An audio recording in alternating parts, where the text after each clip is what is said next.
नमस्कार, India pathy में आपका स्वागत। आज का टॉपिक है गाउट अर्थात गठिया।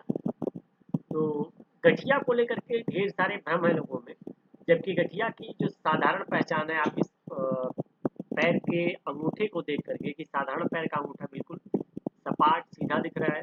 प्राइमरी लेवल पे हल्का सा लालिमा आपको दिख रहा है और इसके बाद जो है कि हल्का सा उभार भी है। उसके बाद अगले लेवल पर बढ़ेंगे सेकेंडरी लेवल पे, तो वहाँ पे लालिमा और उभार दोनों लिए है।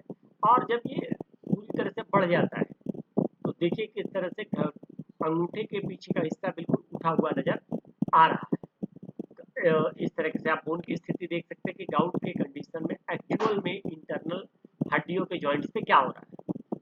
कॉज इसका कारण क्या है? अगर परिवार में पहले से ये बीमारी रही है तो आगे की पीढ़ी में भी हो सकती है। अगर गाउट जैसी समस्या पहले से परिवार की हिस्ट्री में है किसी को, तो आगे भी होने की संभावनाएं ज्यादा रहती है। शरीर का मेटाबॉलिज्म, खाना पचाना और एनर्जी बनाना अगर यह गड़बड़ है तो भी संभावना ज्यादा रहती है। ओबेसिटी, मोटापा का होना, बोन इन्फेक्शन, हड्डियों में किसी भी तरह का इन्फेक्शन होना और इम्यूनिटी सिस्टम डिसफंक्शन। तो इम्यूनिटी सिस्टम का जो डिसफंक्शन है यह भी शरीर की रोग प्रतिरोधक क्षमता, रोग प्रतिरोधक शक्ति जो इम्यूनिटी है, अगर यह ठीक से काम नहीं करती है तो भी इस तरह की दिक्कत होती है। और क्या? प्रीवियस जॉइंट इंजरी, अगर पहले से जॉइंट्स में कोई इंजरी हुई है या चोट लगी हुई है तो भी यह समस्या होने की प्रबलता बढ़ जाती है। ठीक है। ज़्यादा शराब पीना, अल्कोहलिक इंटेक, बहुत से लोग ऐसे हैं जो हमेशा शराब के नशे में धुत होते हैं, उनको भी ये संभावना ज़्यादा रहती है। Diet rich in meat and seafood, ज़्यादा मांस और समुद्री खाने वाली डाइट लेना। तो समुद्री खाने वाली डाइट और ज़्यादा चिकन मटन ये स्वास्थ्य के लिए अच्छा नहीं है, जॉइंट्स के लिए अच्छा नहीं है।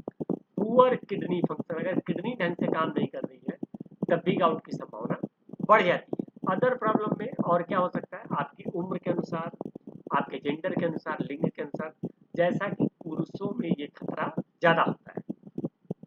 सम कॉमन जो मेडिटेशन है, तो कुछ आम दवाइयाँ भी इसका कारण बन सकती है। तो जो मेडिसिन हैं आपकी कॉमन मेडिसिन लोग आसानी से ले लेते हैं बुखार के लिए, दर्द के लिए, ज़्यादा मेडिसिन खाना भी इस समस्या का कारण बनता है।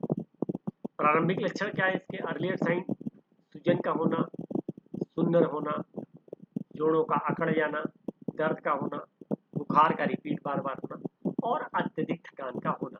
अगर ये चीज़ें दिख रही हैं रिपीट, तो इसका मतलब अलर्ट करने की आवश्यकता है। हर्बल ट्रीटमेंट क्या क्या है? हल्दी जो करक्यूमिन होती है, ये जॉइंट्स पेन को रिमूव करती है, उसको बल प्रदान करती है। इसके अलावा विटामिन ई, अश्वगंधा जो कि बॉडी को रिलैक्स करता है, अदरक पेन किलर के रूप में, और विटामिन सी से भरपूर फल समस्या को खत्म करने में बहुत मदद करते हैं। विटामिन डी का बॉडी में एब्जॉर्बेशन अगर है तो सारी चीजें अपने से पूरी होंगी। नेचुरल ट्रीटमेंट इसमें क्या है? शारीरिक व्यायाम, आपके शारीरिक क्षमता के अनुसार, योग का होना, गर्म पानी, गुनगुना पानी का सेवन करें। इसके साथ साथ यह वजन घटाने में भी काम आता है और वजन घटेगा तो अपने आप आपकी बॉडी का प्रेशर कम होगा। इसके अलावा मालिश से वात संबंधी रोग दूर होते हैं। तो वात के कारण ही दर्द होता है, अगर आप मालिश कराते हैं तो भी आप इसका आराम होता है। तो अगर आप इस तरह की गंभीर बीमारी से पीड़ित हैं और ट्रीटमेंट लेना चाहते हैं तो दिए गए वाराणसी के एड्रेस पे या दिल्ली और नोएडा के इन एड्रेस पे मोबाइल नंबर पे आप संपर्क करके अपना बेहतरीन नेचुरोपैथी